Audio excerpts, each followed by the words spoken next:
First at 9, this Monday the 30th of September 2024.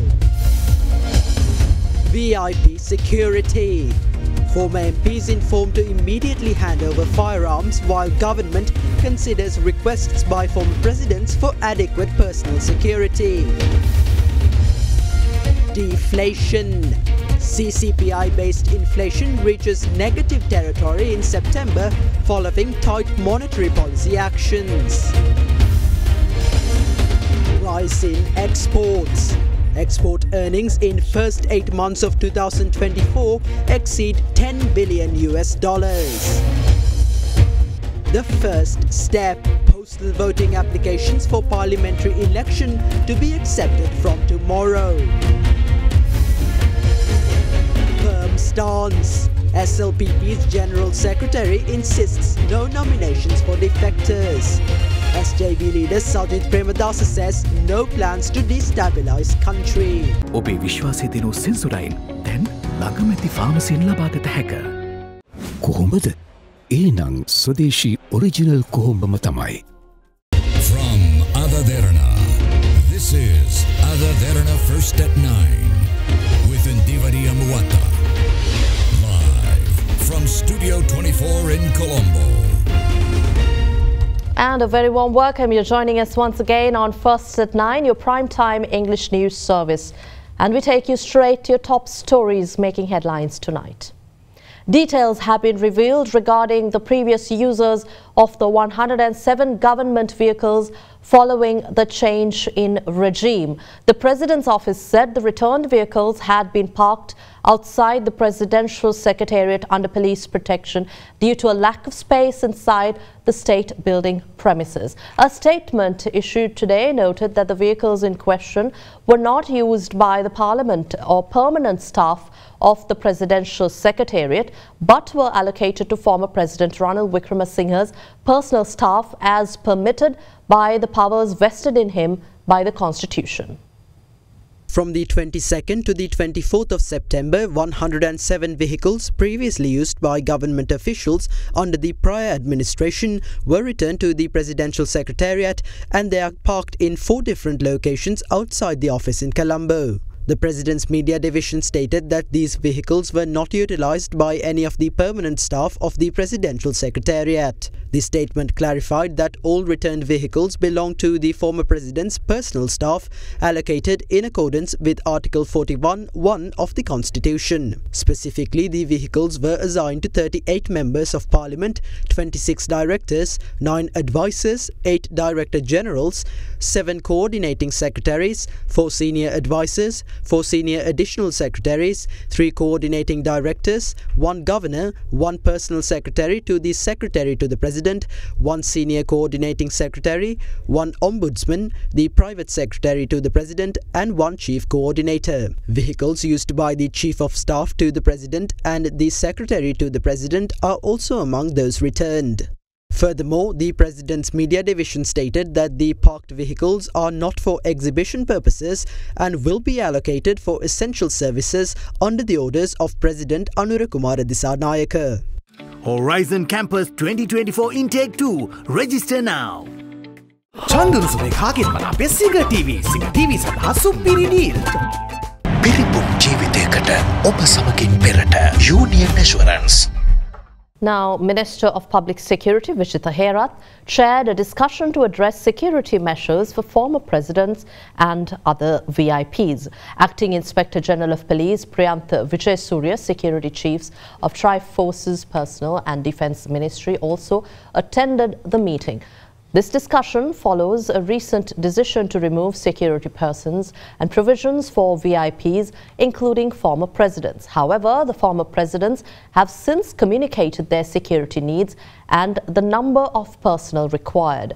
During today's discussion, a decision was to be reached regarding the security arrangements going forward. Meanwhile, the Parliament Members' Services Division has informed former parliamentarians to immediately hand over firearms issued to them to the Ministry of Defence. Following the dissolution of Parliament, all facilities provided to former parliamentarians were withdrawn. However, they are allowed to continue using the official residences provided to them in the housing complex that is allocated to them until the upcoming election.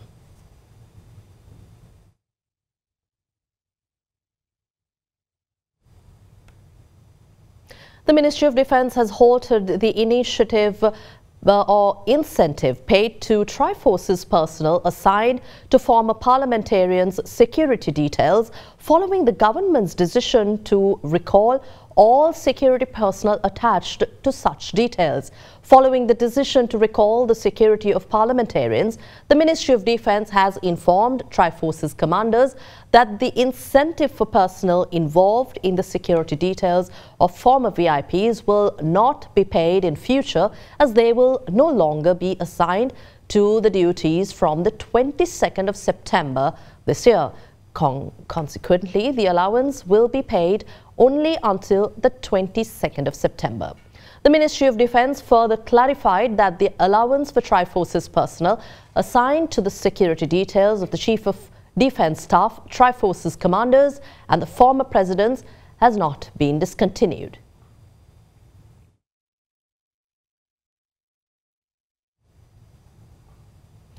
The 7-member committee appointed by Prime Minister Dr. Harini Amarasuriya to submit recommendations to address the controversial incident regarding the recent Grade 5 scholarship examination announced that full marks be awarded to all candidates for the 3 questions which had reportedly been leaked prior to the examination. However, parents of students who faced the examination launched protests in front of the office of the Ministry of Education at Isurupaya in Battaramulla, calling for the examination to be reconducted.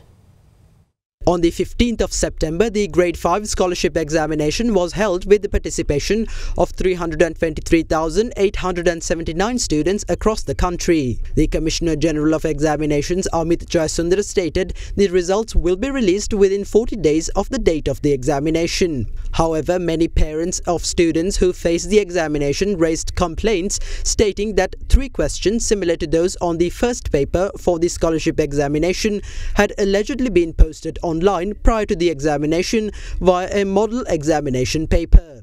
As investigations commenced regarding the incident, on the 18th of September, a group of parents held a protest in front of the Department of Examinations, calling for the examination to be held once again. Later, a special statement from the Ministry of Education noted that the Department of Examinations and the Criminal Investigation Department are conducting an investigation regarding the issue and that the paper marking process had also been temporarily halted. Afterwards, a 7-member expert committee was appointed by Prime Minister Dr. Harini Amarasuriya to recommend a suitable course of action in order to address the issue. The committee yesterday published its recommendation that full marks be awarded to all candidates for the 3 questions which had been leaked prior to the examination.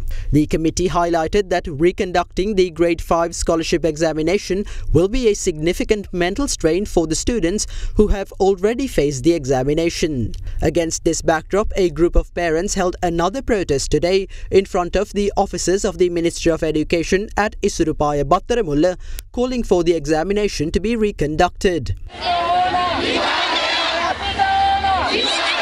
The protests caused traffic congestion in the area and a tense situation arose between protesters and the police.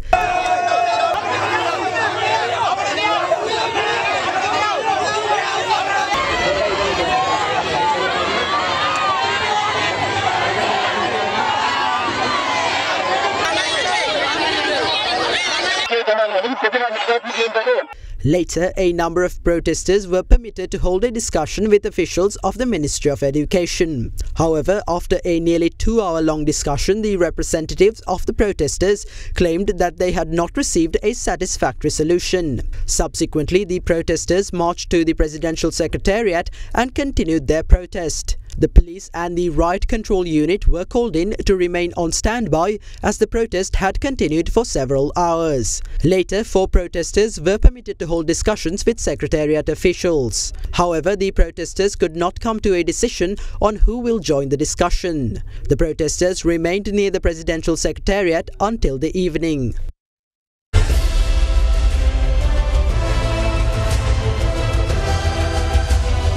Sri Lanka decides 2024. Acceptance of applications for postal voting in the upcoming general election is set to commence tomorrow. The Election Commission notified that relevant applications can be obtained free of charge from district election officers or from the Commission's official web page.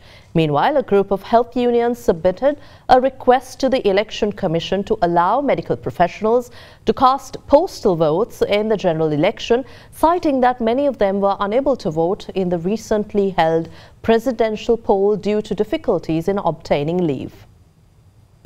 The 2024 electoral register is set to be utilised for the parliamentary election, which has been scheduled for the 14th of November. Accordingly, the Election Commission will display the electoral register for each electoral division from tomorrow onwards for the benefit of voters. The registers will be displayed at all district secretariats, divisional secretariats and Gram Niladhari offices, as well as several other designated locations across the island. Meanwhile, acceptance of postal voting applications for the parliamentary election is scheduled to commence tomorrow. They will be accepted by district returning officers until the 8th of October. The relevant applications can be obtained free of charge at locations where electoral registers are displayed and from district election officers, or can be downloaded from the Election Commission's official web page. Meanwhile, the All Ceylon Medical Officers Association and the All Ceylon Nurses Union submitted a request to the Election Commission to grant medical professionals the opportunity to cast postal votes. According to the election law, essential service providers are eligible to cast postal votes. Against such a backdrop, the fundamental rights of medical professionals have been violated by compromising our right of franchise. A majority of medical professionals lost their opportunity to vote during the presidential poll. However, we need justice during this general election.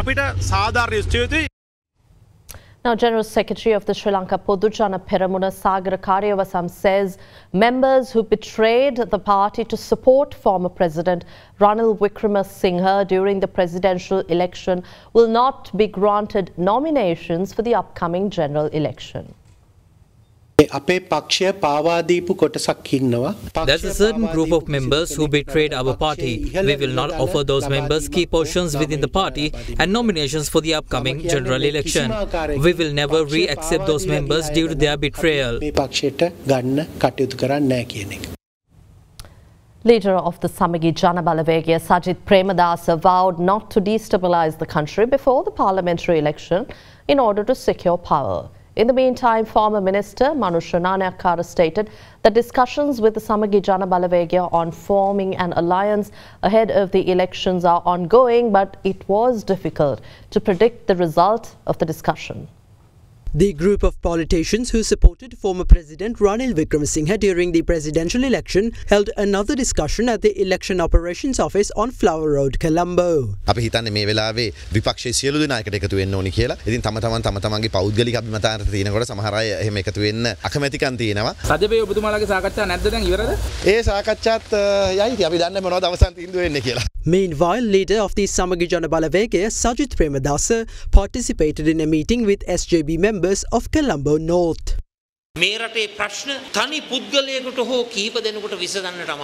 person or few people do not have the ability to provide solutions for the country's issues. We were defeated in the presidential election, but we will never do anything hypocritical. Instead of continuing the political culture of rivalry and betrayal, we are inviting international investors and businessmen who are considering direct investments in Sri Lanka to come to the country with no fear. We will not go down a political journey where we will take over power by disrupting harmony and perpetrating violence that will destabilize the country.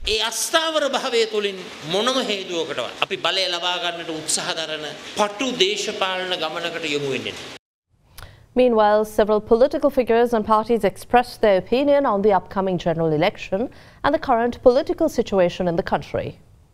අපි කාගෙන්වත් කාලා නැහැ. අපේ තියෙන අනිත් අයට දුන්න මිසක්. ජනාධිපති ධූරයෙන් ගෙදර යනකොට ඇත්ත වශයෙන්ම මගේ බැංක් account එක ඕවර්ඩ්‍රාෆ්ට්. පස්සේ ඉඩම් විකුණනකොට දැන් ජීවත් වෙන්නේ. ආණ්ඩුවෙන් මට කිසි දෙයක් හම්බ වෙන්නේ නැහැ. මහින්ද රාජපක්ෂගේ අවුරුදු 9ෙම මට පෙන්ෂන් එක දුන්නෙත් නැහැ. මගේ සේවක මණ්ඩලයේ පඩි ගෙවන්නේ මම. ලයිට් වතුර බිල් ගෙවන්නේ මම. මට ලැබිලා තියෙන්නේ මේ රජයේ ගෙයයි. දැන් තියෙන්නේ වාහන 4යි. මට යන්න ජීප් එකකුයි කාර් එකකුයි සිකියුරිටි වලට දෙකක් තියෙනවා.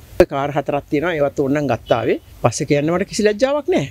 මම සාමාන්‍යයෙන් ප්‍රභූ ආරක්ෂාවට කැමති කෙනෙකුත් නෙවෙයි. අර ඒගොල්ලන් ඩියුටියක් විදියට ඒගොල්ලෝ එනවා. මොකද ඒගොල්ලෝ කියනවා සර් පස්සෙන් ආවේ නැත්නම් අපිට ප්‍රශ්නයක් වෙනවායි කියලා. මට ප්‍රභූ ආරක්ෂාව කිසි ප්‍රශ්නයක් නැහැ. මට විශ්වාසයක් තියෙනවා එහෙනම් මාව මරන්න කෙනෙක් ගහන්න කෙනෙක් එහෙම මම කාටවත් වැරද්දක් කළා නැහැ. එහෙම නම් ඉතින් සමහරට මානසික රෝගියෙක් මොනවා හරි විදියට හැසිරුණොත් තමයි. ඒ ප්‍රභූ ආරක්ෂාව ඔය කියන ඕන දෙයක් අයින් කළා කියලා මට නම් ඉතින් ඒකේ ප්‍රශ්නයක් නැහැ.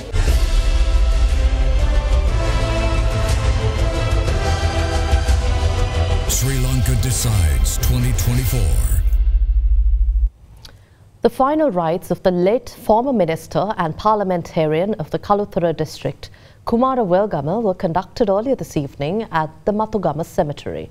Dignitaries, including several former presidents, arrived at the funeral to pay their final respects to the late leader.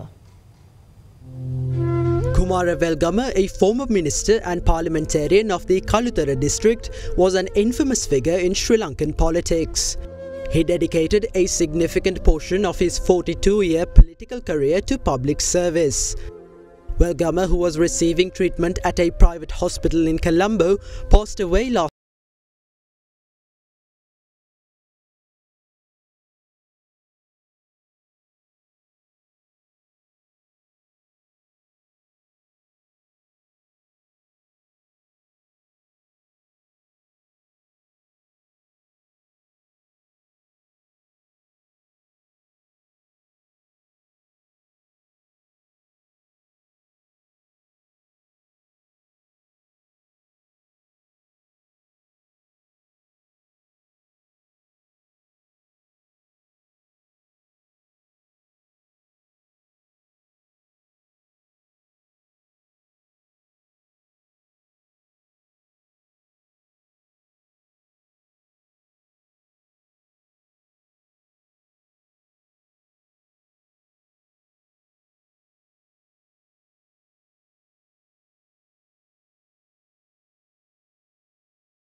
Star dishwasher Dali Hell Indul Pahasuwen Sede. Star dishwasher magic tub එක. Crunchy goodness for hunger on the go.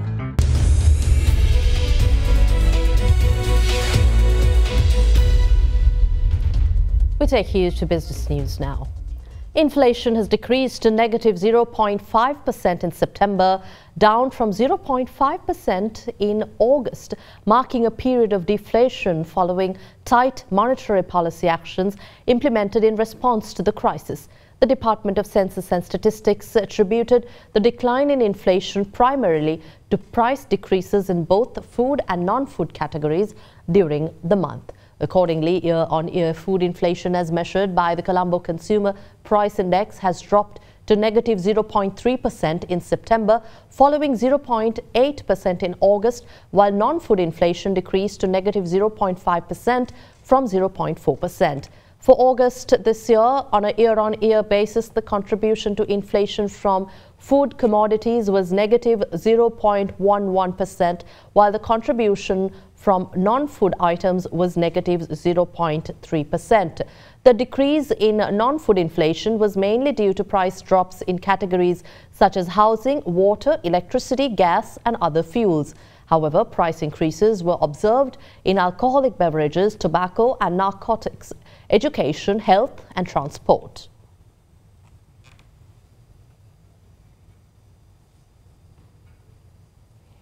Now, in the tourism industry, Sri Lanka has welcomed a total of 1,480,678 tourists so far this year, drawing closer to the target of attracting 2.3 million tourists.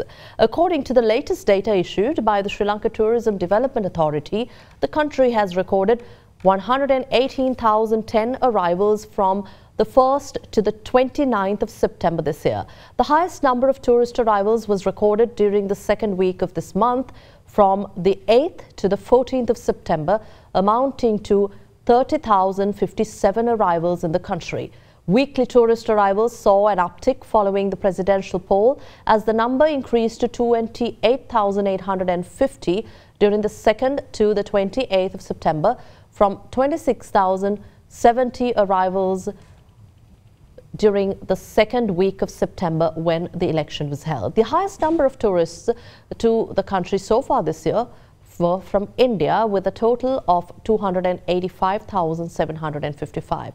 Coming in second was the United Kingdom with a total of 138,186. A significant number of tourists also visited Sri Lanka from Russia, Germany, China and France.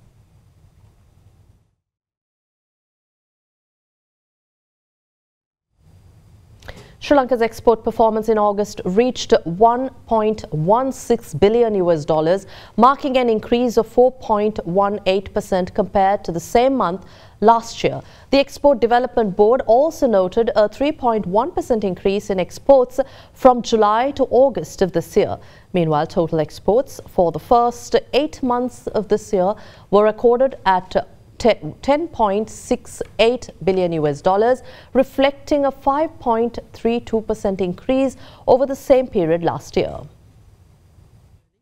Primarily driven by increases in the export of apparel and textiles, agricultural products, food and beverages and spices. Export earnings from apparel and textiles increased by 17.51% year-on-year to $511.13 million in August 2024. This marks the first time in 2 years that apparel and textile exports have surpassed the $500 million mark. Notably, exports of apparel and textiles to the USA rose by 22.56% in August 2024 compared to August 2023. Tea exports increased by 9.11% to $130.54 million compared to a year earlier.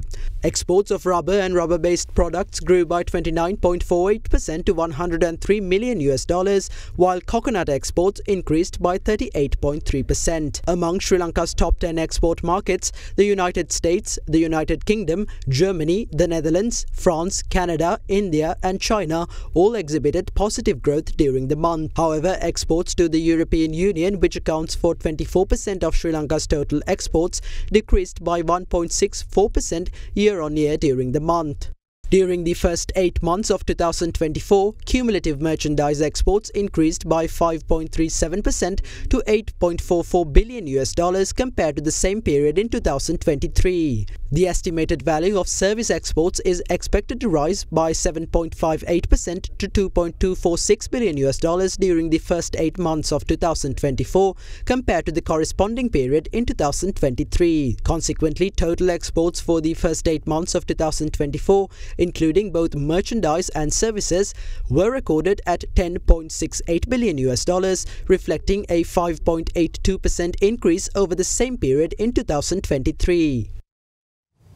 Taking you to the Colombo Stock Exchange, shares closed in green today with the turnover crossing 2.6 billion rupees. The benchmark all-share price index climbed 0.69% to settle at 11,855.05. Trading volume on the index recorded 126.4 million shares. The S&P SL20 meanwhile climbed 1.45%, and during the month the SPI and the S&P SL20 have gained 9.1% and 12.9% respectively, while recording average daily turnover of 1.65 billion rupees. The banking sector today was the top contributor to turnover, while the capital goods sector came in second. Foreign participation in the meantime remained at subdued levels, with foreigners closing as net sellers.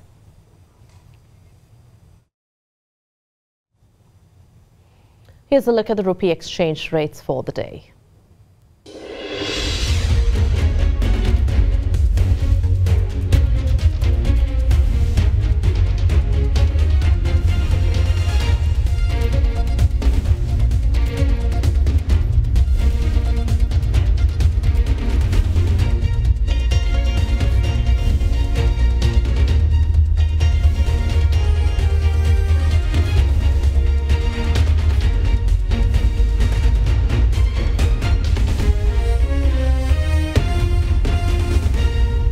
CNA analyst of Capital Alliance, Shajit Nazar, joins us now with a few thoughts to round off our Markets and Views segment for the week.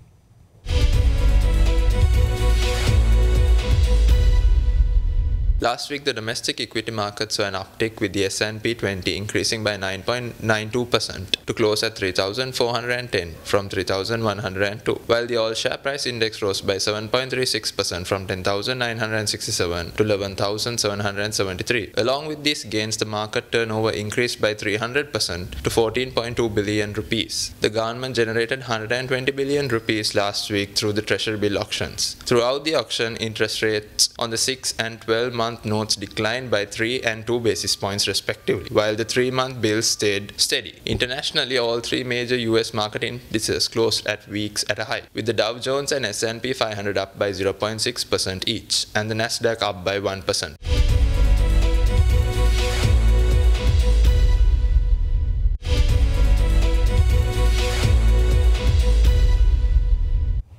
Sri Lanka's first green bond issuance was commemorated with a special bell-ringing ceremony at the Colombo Stock Exchange today. The green bond issuance was carried out by DFCC Bank and was heavily oversubscribed on its opening day, the 12th of September.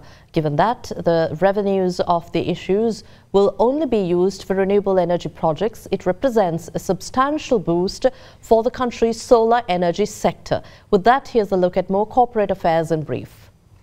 The Colombo Stock Exchange hosted a bell-ringing ceremony this morning to commemorate the first green bond issuance in Sri Lanka, which was conducted by DFCC Bank.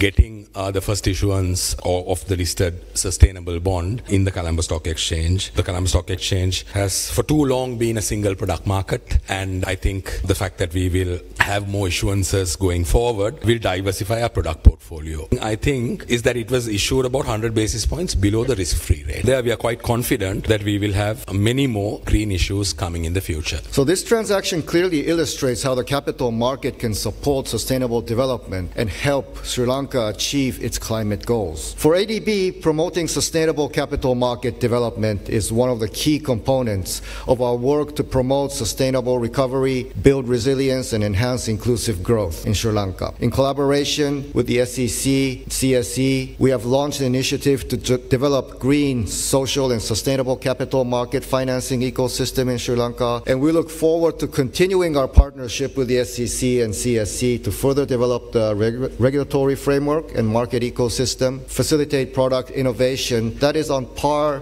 with international standards. We are witnessing a new landscape of ESG conscious investor activism evolving in the world today. A green and sustainable economic environment is now the joint responsibility of the government, business, and society. By expanding the availability of green finance instruments and fostering collaboration between investors, issuers, regulators, financial markets will be able to accelerate the transition to a more sustainable and resilient financial system. In other corporate news, Hatton National Bank plc has renewed its partnership with Haley Solar, the renewable energy arm of Haley's Fentons, to offer maximum value to customers seeking solar energy solutions. This initiative, which is part of Haley Solar's new program Nayak Novena Nayak, aligns with Sri Lanka's sustainability goals and HNB's sustainability and corporate social responsibility policies.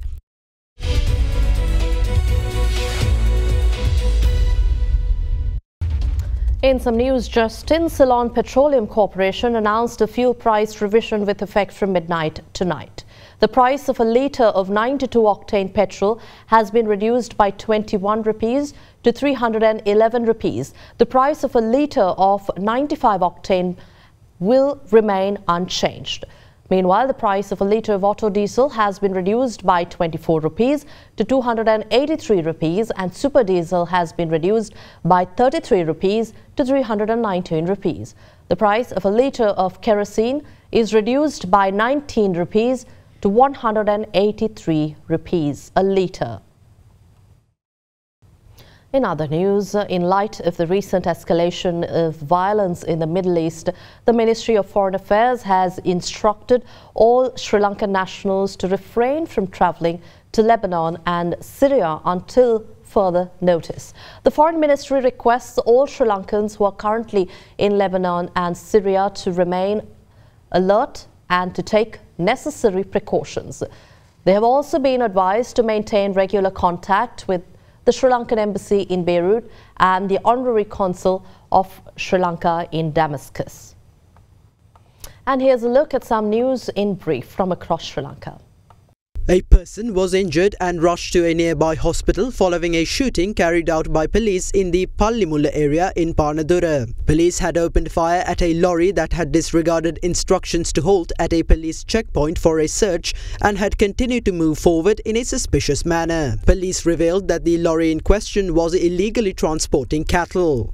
In the meantime, the Ragama police raided a party organised through Facebook that was held at a residence in the Keselvatta area.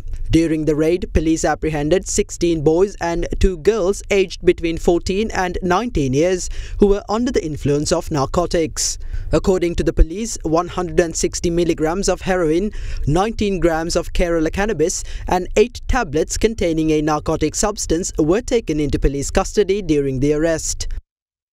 In other local news, officers of the Police Special Task Force arrested a suspect along with a micro-pistol and live ammunition in Valiveria. The arrested suspect is said to be an associate of notorious underworld figures and drug traffickers Janit Madhushankar alias Podilasi and Meetiyagoda Dasun Rajakaruna. The 46-year-old suspect was handed over to the Valiveria police for further investigation. And that wraps up tonight's edition of First at 9. Thank you for watching. We'll see you again tomorrow at the same time. I am Indivari Amuappe. Good night.